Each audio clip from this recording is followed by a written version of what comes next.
What's going on, guys, and welcome to the first installation of the two-part series this week for Chicago Marathon Prep. Actually, there's going to probably be 3 episodes this week because I did not have an episode last week. The reason I did not have an episode last week is because I took, 1, a vacation, 2, I took a hard deload, a total hard reset. And let me preface and say that we were not planning originally to do this hard reset just because I had a vacation. This was as a result of how I was feeling, and I was constantly in communication with my coach about how I was feeling during this time. Me being a coach myself, I was able to communicate my thoughts, my feelings, what I thought was going to be best, and then she gave me her 2 cents, and we came to the conclusion that a hard deload was necessary. What I really want to tee up for this video is when it might be a good time for you to consider doing a hard deload, why I did a hard deload, and now on the back side of it, today was the first day back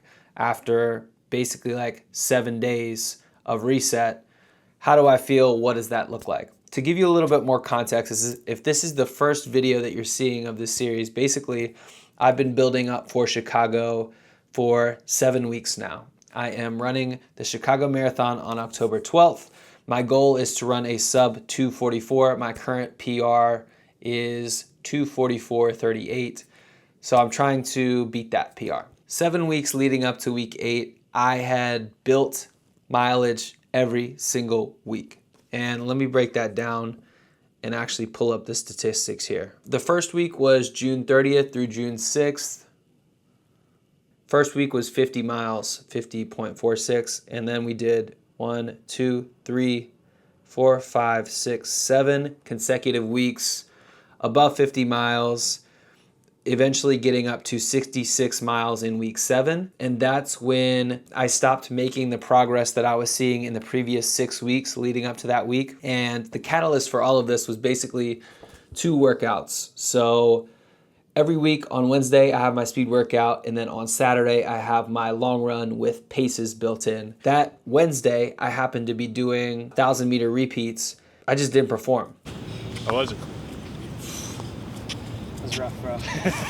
That was rough. Did everything I was supposed to do fuel-wise. I always am really on top of my fueling strategy, my hydration, like everything leading into it. I did what I needed to do, but my legs just did not have that extra pop and that extra energy that I was looking for in order to hit my paces on that given day. So I chalked that one up as an L. I didn't think about it too much. I was like, you know what, bad workouts happen. Let me throw this one in the trash and get back to it on Saturday. So Thursday I did my easy miles. Friday I did my easy miles.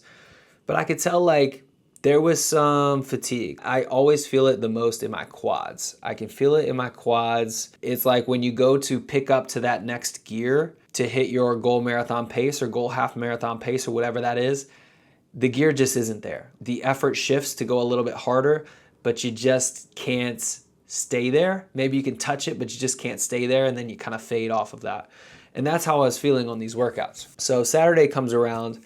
My long run is 18 miles. It was a sandwich workout where a couple easy miles in the beginning, 2.5 miles at half marathon pace, 5 miles at goal marathon pace, followed by 2.5 miles at half marathon pace with some floater easy miles thrown in there just to recover. And really within the first mile, I knew something was wrong. Not that I was necessarily injured or anything like that, but I just knew that there was an underlying fatigue there that I just couldn't shake. Now, to give you a little bit more context, I've also been battling a posterior tib issue. I don't want to call it an injury, but it's an issue that I've been dealing with at PT the last couple weeks. I've been attacking that with a vengeance with my PT Caroline. She's been taking care of me. She's actually a chiro, probably doesn't want me to call her a PT. We've been dry needling. We've been doing some soft tissue. We've been working through that. It was a factor last week. It was certainly a factor. I felt it, but it wasn't the thing that really said, hey, I need to pull back. It was more so the fatigue, the added fatigue that was more than just being like, hey, I'm tired. Hey, I need an extra day off, coach. It was something that I knew would take multiple days for me to kind of bounce back from. So to recap the run on Saturday, basically I ran my 4 miles at the beginning. 2 miles in, I was like, man, I feel this posterior tib. I also just feel tired. I don't even think I can get into like my half marathon pace at this point. I can hold marathon pace, but not much more than that. So held that for like 3-4 miles, and I was like, you know what? I think I'm doing more harm than good for myself at this point, trying to maintain this. I'm going to run myself into an injury is how I felt at that point. The best way I can describe that to somebody who is like, what does that feel like? How do you know that? Is basically feeling overtrained, like overexerting. The paces are not coming as easily as potentially they should. Now, these are hard workouts. These are speed workouts, so it's not going to come easy. But I couldn't maintain the efforts that I had been maintaining in previous weeks leading up to this particular workout. And that was a clear red flag to me that, hey, you're overtraining, you're overworking, something's wrong, pump the brakes. So I finished that run. I did not finish the prescribed run. I ran it like a consistent 6, 7, 8 effort the rest of that run.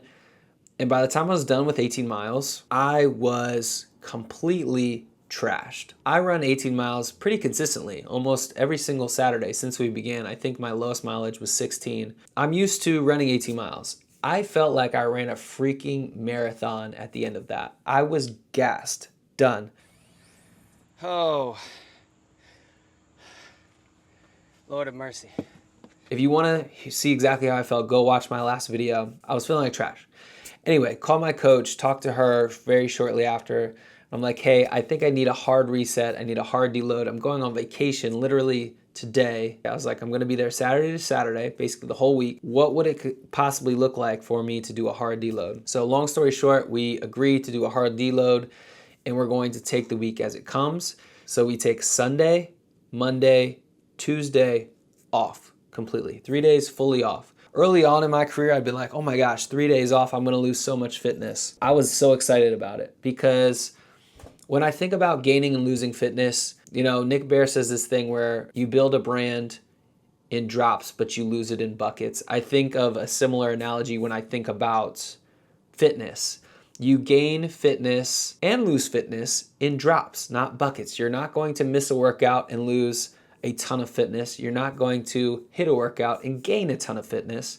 You're going to gain a little bit here and there over time, or lose a little bit here and there over time. So 3 days, nothing to me. Even 7 days potentially is like not that big of a deal because I know it takes 2 to 3 weeks to lose a significant amount of fitness where it's going to negatively affect me. Wednesday comes around, I have a 4-mile easy run. I run that one, feel like trash. Tell my coach, he's like, okay, we'll set you up another 4-mile run with strides on Friday, see how you feel. Thursday, take it off completely. Friday, do my 4 miles with strides, come out flat, still feeling like trash. I'm like, this is where I'm starting to get worried because I'm like, okay, we've taken 5 or 6 full days, almost full days off. I mean, 4 miles is basically like almost an off day at this point. I still feel this fatigue. What the hell is going on? But I also knew you have to trust the process and it eventually comes back around. So I tell my coach, hey, I see we have another speed or harder long run workout on Sunday. Can we potentially take Saturday and Sunday, 2 more days, full rest days to reset? I ended up lifting a couple times. I lifted on Sunday instead of getting my actual speed work in. But she was like, cool, let's do it. So Saturday, full rest. Sunday, full rest. I did do a strength workout, but basically full rest. Rest the legs was the idea. Today, Monday, was my first run back. I did 10 miles today, and I felt awesome. Now, I'm still dealing with some posterior tib stuff, but as far as the fatigue and all of that, I felt rejuvenated. I felt refreshed. Mentally, I felt refreshed. Physically, I felt refreshed. My legs are back. Now I'm still having issues with my calves. I think there's some nerve issues going on that we're working through, and my feet actually went numb on the run, which is not a good sign, but that's besides the point. The point is that my legs and the fatigue that I was feeling in my quads was gone. And I ran that 10 and like I felt good, didn't really feel like I had necessarily lost any fitness or anything like that. And so what I want to work through with you guys and reiterate to you guys is that like you need to take that time off so that you're not crushing yourself with overtraining to the point where you go to take 2 weeks off for a taper leading into the race, and 2 weeks isn't enough. A day or two before the race, you're like, man, I still have tired legs. Like I didn't get that slingshot effect that I was looking for. And it's because you built up, took a small deload here and there every 4 weeks or so, but you didn't allow your body the full reset that it needed necessarily during that time to be able to level up again. So this is what I noticed in my training. I was, started here 9 weeks ago, steady growth, plateau, even a little bit of a possible decline. That's a key indicator that, hey, I need a reset, huge reset. So we dropped the mileage significantly. Fatigue, basically it comes back to baseline again. Fitness has pretty much stayed put so that we hit that plateau or that slight decline and we can start climbing again. And that's the idea with the hard deload is, yes, we're sacrificing a little bit of gains here and there, but it's going to provide a better long-term effect and hopefully allow us and our body to recover so that we are able to continue to build on the second half of this block leading into the race. We're still going to take our 2-week taper and do what we need to do there, but we're giving the body the rest and the recovery that it needs in order to hit our peak fitness at the right time leading into that race. So that's kind of how we've got to this point. I did open it up to some Q&A on Instagram that I want to go ahead and go through now. And one more point of context. Basically, the week before week 7 of the marathon prep, I hit 66 miles. And then week 8, I only hit 8 miles. I did those 2 runs, Wednesday, easy 4, Friday, easy 4 with strides, and that was it. Do you feel more physical benefits or more mental benefits from your week off? Both. They both hit in the middle of a marathon block right when you need it. And that's why it's so essential to take this time, because not only am I more fired up to get back out and run 10 miles today and the rest of the week to jump back into my training, but I don't have that lingering deep-seated fatigue that I felt in the past and I was feeling a little bit last week, nagging me constantly. That's in the back of my mind that how am I going to hit my paces when I'm still so tired? So I would say it's equal parts physical and mental. How do you mentally overcome fear of losing momentum that a build generates? When you've been on the other side and you have experienced overtraining and then you go into a race overtrained, you know what it feels like not to have anything in the tank to pull from. And so that's more of a fear for me than losing any fitness.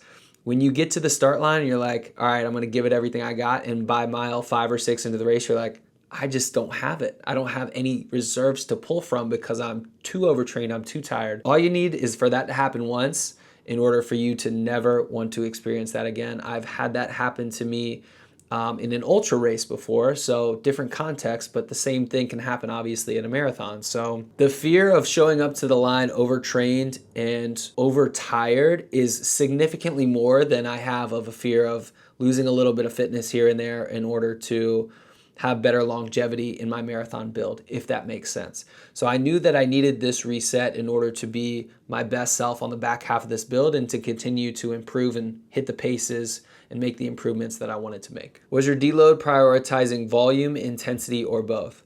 Both. As you heard, I didn't do any intensity. I added a couple strides in, literally 4 or 5 strides, which are 20 seconds each on that one Friday run, which was 4 miles.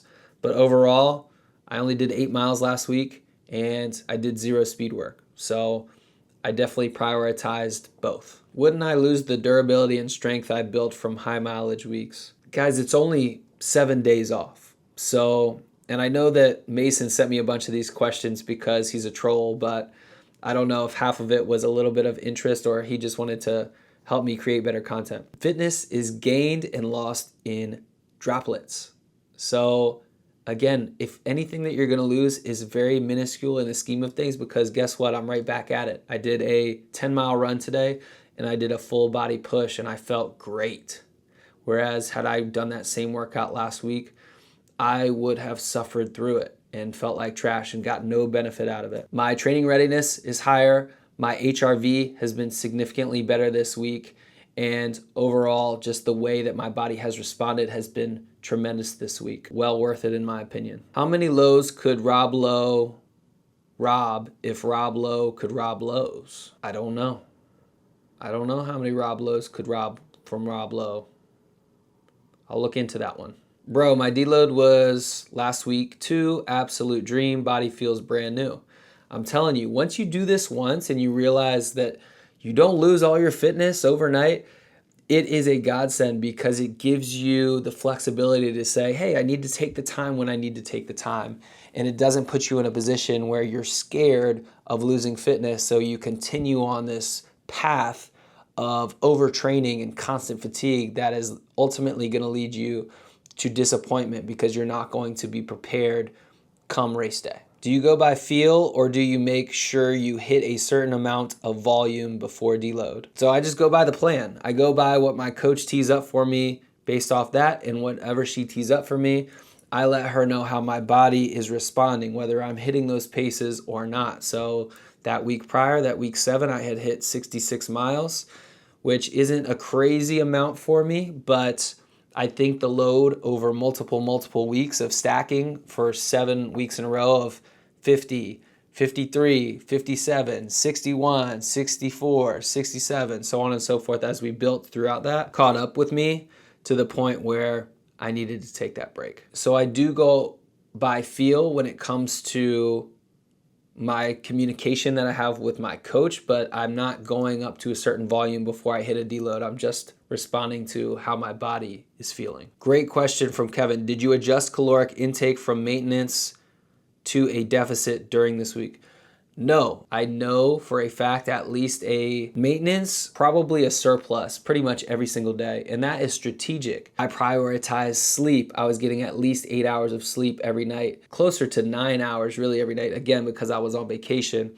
I was probably eating 3,500 calories a day. I wasn't counting, but I know enough about counting to kind of ballpark where I was at. I'll be honest, I probably put on 1% more of body fat on over that week. I'm not quite as lean as I was going into that week, but who cares? That's an easy trade-off for me. I'd much rather put on a 1% of body fat and look a little less lean and make sure I'm resupplied with the nutrients and the energy that I need to continue to push how hard I want to, rather than look at aesthetics. There's a season and a time to worry about aesthetics, and then there's a season and a time to worry about fueling for performance and making sure I'm setting myself up for success. So for the energy that I had today coming back into it on this 10-mile run plus my push workout, I felt really freaking good. It was a mixture of the rest plus the sleep plus the calories that I was consuming over the course of the week.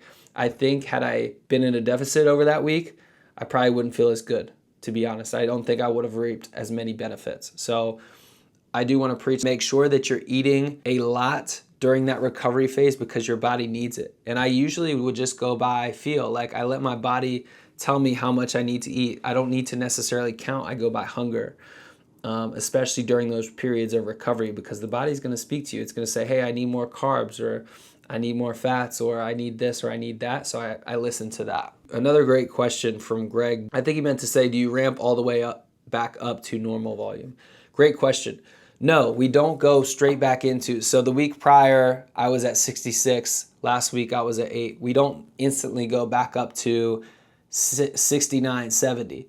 We got to ease back in because the body isn't at the level that it was leading up to that, and that's okay, right? So we'll probably hit low 50s potentially this week. I'm not sure exactly what that looks like because she's reworking some things, but we will not ramp all the way back into where we were before. It's going to take a little bit of time. And yes, we have a lower starting point, but I think we have a higher ceiling now that the body has adapted. I have the adaptations I gained from the first half of the block, but now I also have the rest and recovery that I've obtained over the last week. So those together should allow me to hopefully break through that glass ceiling and that plateau that I was experiencing the last 2 weeks or so.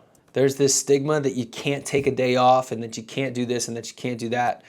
And it's just not true, especially when it comes to marathon training. You have to listen and take what the body's giving you. And sometimes it's not giving you enough because you're not giving it enough as far as rest and recovery is concerned. So hopefully that was helpful. That was a lot of ranting and rambling and me just talking to the camera, but I think it's going to be tremendously helpful. And hopefully if you are in a similar situation to where I was last week, it'll give you the knowledge and the know-how of how to navigate that and potentially come back much stronger on the backside. Obviously, I will continue to keep you guys updated as we progress through. We are currently on week 9 of the Chicago Marathon Prep.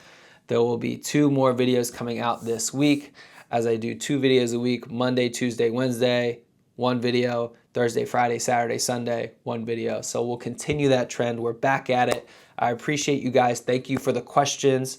Thank you for tuning in. And I will see you guys in the next one. Peace.